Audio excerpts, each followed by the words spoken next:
রোজকার মতো আমি নিয়ে চলে এলাম আজকের আমার দুপুরের থালি। আজ আমি কি রান্না করলাম সেটা তোমাদের সাথে শেয়ার করব।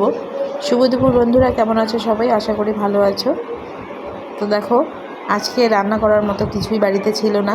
আর আজকে যেহেতু ভোটের রেজাল্ট, বাড়ির মালিক আর টিভির সামনে থেকে উঠবে না বারবার বলা সত্ত্বেও একবার গিয়েছিল বাজারে। বাজার যেহেতু বাড়ির পাশেই, গিয়ে দেখে বাজারের দোকান বাসা সব বন্ধ, কিচ্ছু নেই বাজারে।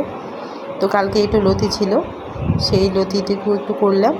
আর কালকে একটু মাছ ছিল, সেই মাছটুকু করেছি। আর কিচ্ছু নেই ঘরে, বুঝতেই পারছো।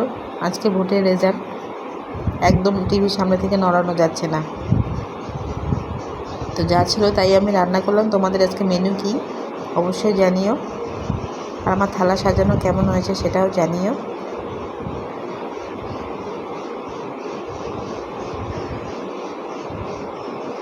এই ছিল আজকের আমার মেনু।